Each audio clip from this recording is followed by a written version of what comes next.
and respond, and it's going to get rowdy in here. Dave, no? Okay. Well, a guy can hope. Well, I'm just so happy to have you with us today here at Eastridge. If you have been with us, you know we are in our Lent series, and today is Palm Sunday, which means next week is Pascha, which will conclude our Lent series. I hope that even as we have some Ethiopian kind of cultural and some things that even are more associated with church in this series, that it has facilitated conversations with coworkers, friends, neighbors, that it has been a bridge where often there is a divide, that has just provided an opportunity for some great gospel conversations and to be able to point to the similarities and build a bridge and point to Jesus from that. That has been our prayer in this series.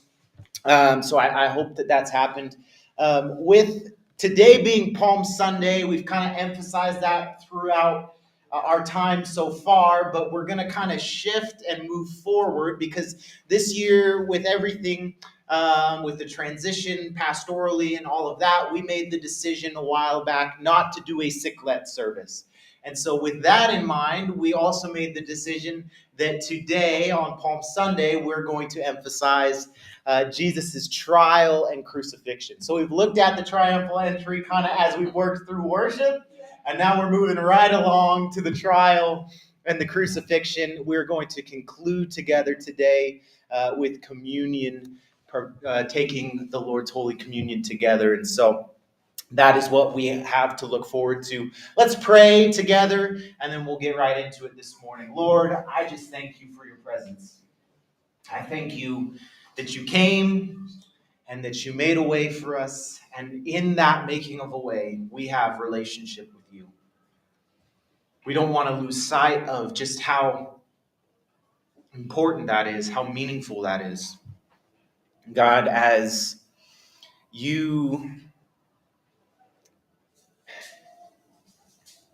you speak to each of us today, my prayer is that we would be ready to listen. Lord, that our hearts would be ready to receive what you have to say, that it wouldn't just be something nice that we hear, but that it would indeed be something that we carry with us and that changes the way that we live each day. Do you have your way? Would you speak to us through your word this morning? In Jesus' name, amen. Amen. Have you ever heard the stories of people who are wrongfully convicted? Yeah. You ever heard those stories? I find those stories in kind of a terrible way kind of fascinating. Just how wrong different justice systems can get it, right? Maybe someone was at the wrong place at the wrong time, or they just couldn't really prove their innocence. They were innocent, but there wasn't enough evidence to prove their innocence. And so they end up being wrongfully convicted for a crime they didn't commit. And sometimes these stories, oftentimes, they have a happy ending in that, okay, there's new evidence that comes to light, or technology advances, and so they're able to get more conclusive data from the evidence that was already there. And in the end, these people are exonerated. They were not the one to commit the crime. They're exonerated. Sometimes even reparations are paid. But not always. Sometimes you hear these stories and, the person is still imprisoned, or they were punished for a crime that they didn't commit, and there's still not enough proof that they didn't do it, and so they're still imprisoned, and someone's kind of hoping that you will help with that in some ways. There's a lot of these stories out there. And today, we are going to look at the worst wrongful conviction in human history. It's the worst one, truly, because Jesus, when he was convicted, was the most innocent that anyone could ever be. He, in fact, was really the only truly innocent human that has ever lived. He was innocent in every way, and yet he was wrongfully convicted. And this conviction, this wrongful conviction, is one without a happy ending. He was not exonerated. He paid the penalty, which was death, for this crime. And although he did not become exonerated, he did not escape death, it did positively change the rest of human history. His death in this wrongful conviction positively changed the rest of human history. Today we're going to look at John chapter 18 to begin with. We're going to read through together this story of his conviction, starting out in verse 28. Then the Jews led Jesus from Caiaphas to the palace of the Roman governor. By now it was early morning, and to avoid ceremonial uncleanness, the Jews did not enter the palace. They wanted to be able to eat the Passover. I'm going to pause. This is kind of an interesting little thing. To me, they are in the midst of wrongfully convicting Jesus. They are taking an innocent man and bringing charges against him. They're trying to get anything to stick, yet they aren't willing to make themselves ceremonially unclean. It's hypocrisy. One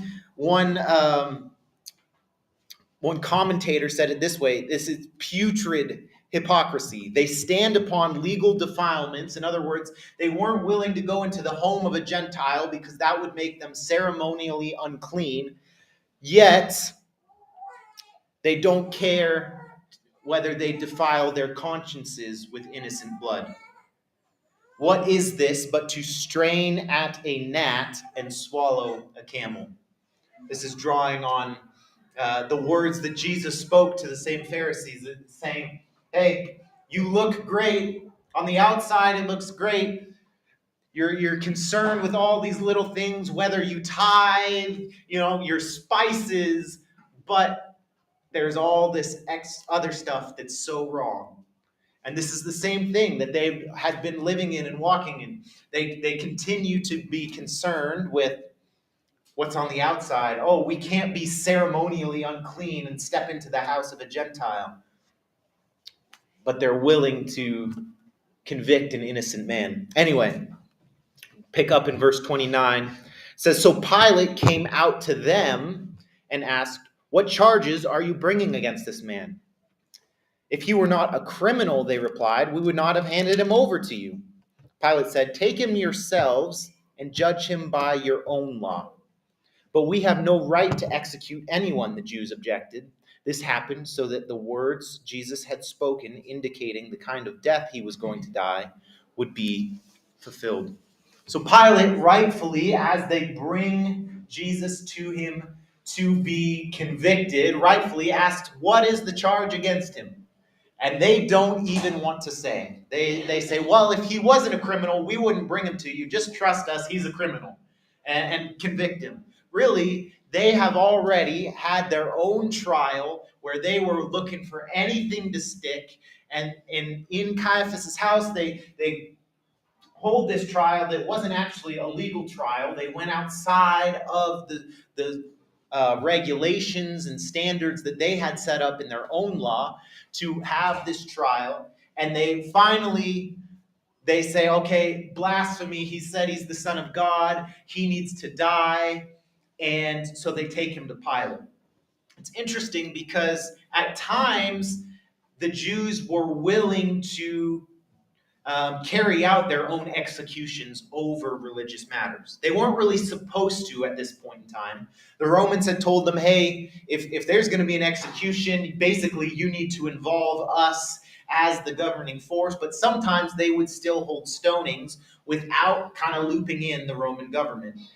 But in this case, they say, we don't want to do that. In fact, we don't even really want to just loop them in. We want them to do it, but they've already found Jesus guilty here. So what they're hoping for is they're really hoping that they'll go to Pilate and say, hey, this is a guilty guy. you should put him to death, and he'll just say, okay, and do it. Pilate's not willing to do that. He wants to know the charge. They don't really want to tell him the charge because it's not a civil matter, it's a religious matter. So they just say, hey, he's guilty. And he says, well, take and judge him yourselves. And they say, well, we can't put him to death ourselves. So picking up in verse 33, Pilate then went back inside the palace and summoned Jesus and asked him, are you the king of the Jews? Is that your own idea, Jesus asked, or did others talk to you about me? Jesus asks this question to understand where Pilate's coming from and what his motives are. If it's his own question and he's asking, are you the king of the Jews? He's likely thinking about it in a civil political frame of reference. He's thinking about, okay, is this guy like a physical king of the Jews? But if it's coming from the high priest, it's probably coming from a more religious perspective. So Jesus asks this clarifying question. He says, is this coming from you, or is this coming from my accusers? And Pilate responds, and he says, am I a Jew? It was your people and your chief priests who handed you over to me. What is it you have done? Jesus said, my kingdom is not of this world. Servants prevent my arrest by the Jews. But now, my king chooses to respond to Pilate's first question. He gets the clarity he needs from the secondary questions that Pilate asks, and he chooses not to answer this question, what is it you have done? He could have answered this question to his perfect defense. He could have said, well, I'm glad you asked, Pilate. You see, I've lived sinlessly. And, I've healed the sick. I have, given sight to the blind. I even walked on water. I fed 5,000 people miraculously, and I raised the dead. That's what I've done. That's why they're kind of upset with me. He taught brilliant and stood up to corruption. He served in every way. He could have offered a perfect defense in this moment, but he chooses to respond to Pilate's initial question, his original question, and say, hey, my kingdom is not of this world. If it were, my servants would fight to prevent my arrest by the Jews, but it's not. My kingdom is from another place. You are a king then, said Pilate. Jesus answered, you are right in saying I'm a king. In fact, for this reason I was born, and for this I came into the world, to testify to the truth. Everyone on the side of truth listens to me. What is truth? Pilate asked. With this he went out again to the Jews and said, I find no basis for a charge against him. But it is your custom for me to release to you one prisoner at the time of Passover. Do you want me to release the king of the Jews? So he explains, hey, I'm not even from this world. And my kingdom is not from here. And actually, I'm on the side of truth. I testify to the truth. And Pilate kind of dismisses him. You can almost hear the sarcasm in his voice a little bit. What is truth? And he kind of ends the conversation with an offhand comment. But in the end, he goes back and he says, I don't see any issue with this guy. I don't see anything, any reason to charge him. And so Pilate has an idea in this moment because he doesn't see Jesus as guilty. There's this custom that they have to release to the Jews one prisoner at Passover. And so he presents it to them. Hey, you've got this custom. How about I release to you Jesus? Doesn't that make sense? Like, I don't really think he's guilty anyway. I'll just release him to you. It'll all be good. But no. Verse 40, they shouted back, no, not him. Give us Barabbas. Now, Barabbas had taken part in a rebellion. We know from the other Gospels that the charges against Barabbas were threefold. Rebellion, as mentioned here, or insurrection, as well as theft and murder. Starting now into chapter 19, the account continues. It says, then Pilate took Jesus and had him flogged. The soldiers twisted together a crown of thorns and put it on his head. They clothed him in a purple robe and went up to him again and again, saying, Hail, King of the Jews! And they struck him in the face. Once more, Pilate came out and said to the Jews, Look, I'm bringing him out to you to let you know that I find no basis for a charge against him. When Jesus came out wearing the crown of thorns and the purple robe, Pilate said to them, Here is the man. It seems here that Pilate intended to beat Jesus and let him go. Even some of the other Gospels allude to this. It says that that was Pilate's intention. He was going to have him flogged and then release him. That's important to note because this flogging, there really were three main reasons or types of flogging at this point with the Roman authorities. The first was flogging as itself a punishment. So it was punishment. This was not just a little bit of beating up, it was severe. It was on the bare back, either with heavy rods or with whips with barbs that would tear at the flesh. And it, depending on how many lashes were done, it could actually kill someone or drive them insane. There are accounts of that. We don't get a number how many times Jesus was hit, but it could be a punishment of itself. A second reason for flogging was almost torture. It was a way to get information. If they thought that someone was withholding information from the Roman government, they would flog them as a way to get that information out of them. And the third main reason was they would actually often flog people before crucifixion. And it was done to weaken them, to make the crucifixion a little bit faster, to help them to die a little bit faster because it was such a slow form of death. And so while that seems like it could be a possibility, we see from other Gospels and really from what we can ascertain from Pilate's intentions here, that really he wanted to just flog Jesus be done with it. He wanted to say, okay, I've done something, I've punished him in some way, he has been punished, now he would release him. So that seems to be his intention from these first 5 verses of chapter 19.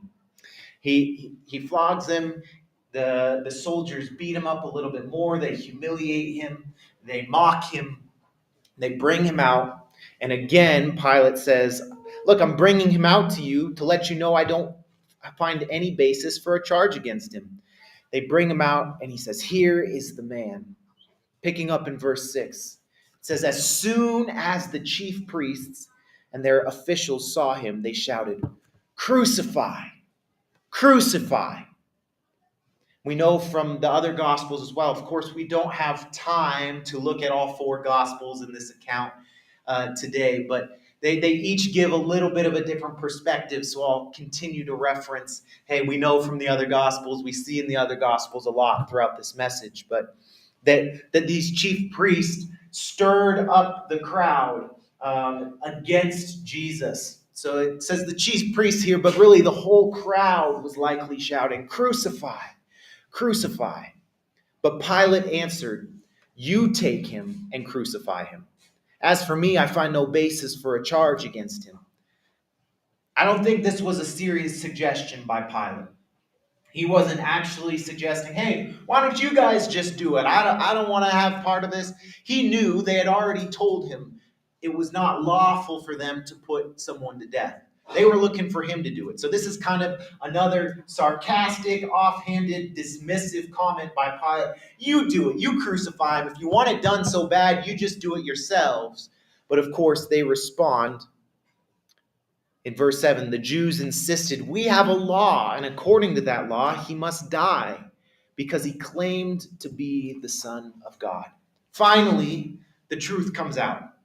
They were evasive. They didn't answer his question when they initially brought him to Pilate about what the charge against Jesus was. But finally, the truth comes out. They say, it's blasphemy. He claimed to be the Son of God. That's why he must die. In other places, they told him it was for some sort of rebellion, or him telling the people, oh, he's told people they shouldn't pay taxes to Caesar. He claims to be a king and is against Caesar. But here finally they say he must die because he claimed to be the Son of God. Verse 8, when Pilate heard this, he was even more afraid. And he went back inside the palace. Where do you come from? He asked Jesus. But Jesus gave him no answer.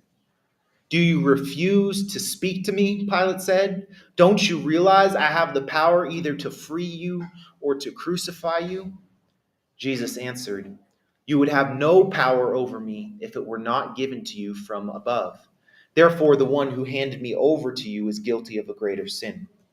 From then on, Pilate tried to set Jesus free, but the Jews kept shouting, if you let this man go, you are no friend of Caesar. Anyone who claims to be a king opposes Caesar. They kept pushing and pushing. They kept opposing.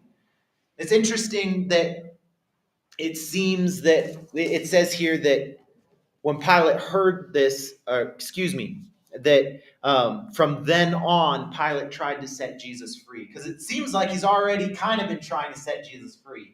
He doesn't see him as guilty. He says, I don't find anything wrong with this man. I don't see anything deserving of death. Well, I don't really want to do anything. Like, he's already kind of trying. He had the idea to set him free as part of the custom around Passover. But it seems that maybe a better translation, there are many scholars who say a better translation would be upon this than instead of from then on, but upon this. It's a further desire. He already kind of thought Jesus was innocent. He knew, okay, this is no ordinary criminal. This isn't the normal guy that comes and I have to judge. So he was kind of thinking, okay, he should be set free. But now he's been called the Son of God. Now he really thinks, I need to set this guy free. I need to do my best to get him out of here. He doesn't deserve to be punished. But the Jews kept on shouting, if you let the man go, you're no friend of Caesar. Anyone who claims to be a king opposes Caesar. When Pilate heard this, he brought Jesus out and sat down on the judge's seat at a place known as the stone pavement, which in Aramaic is Gabbatha. It was the day of preparation of Passover week, about the 6th hour. Here is your king, Pilate said to the Jews, but they shouted, take him away, crucify him. Shall I crucify your king? Pilate asked. We have no king but Caesar, the chief priest answered. Finally, Pilate handed him over to them to be crucified. Ultimately, the political pressure gets to Pilate. Pilate already was a little bit on the hot seat. There had been some rebellions under his governing. He hadn't really kept everyone in control, and his bosses weren't so happy about that. And he wanted to be a friend of Caesar, not just like to be known by Caesar, but to be a friend, to be important. And he knows that his job might be on the line. If this thing kind of bubbles out of control, that probably would cost him his job. And that political pressure eventually gets to him. And he knowingly did the wrong thing to appease the Jews and to keep peace in the region that he governed. There's this trial. First, there's the trial among the Jews that's not really a trial. They throw all of their usual legal process aside. Then they take Jesus to Pilate, hoping he'll just go along with the death sentence they've already established they want. He doesn't. He tries to push back. There's a semblance of a trial, but in the end, Jesus is wrongfully convicted and is handed over to be crucified. If you will, go back with me for a moment to this idea of wrongful conviction. In those stories, if you've heard them, have you ever stopped to consider how it affected or what it meant for the person who had committed the crime. In every story of someone who was wrongfully convicted, there's someone who was wrongfully let free. There's someone who got away with it, so to speak. Have you ever stopped to think about what happened to that person? What maybe it meant for them? What happened? Did they use it as an opportunity to clean up their act and start living a better life as a law-abiding citizen? Or did they use it as an excuse to break the law all the more? Say, well, I'm already, I kind of got away with this one. Let's just keep going. What happened? Oftentimes, we don't know.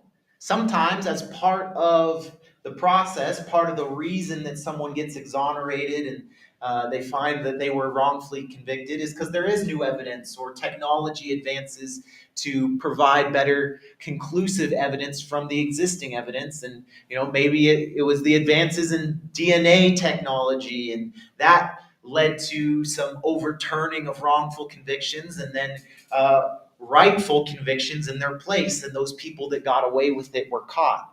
But not always. Sometimes those people go free forever.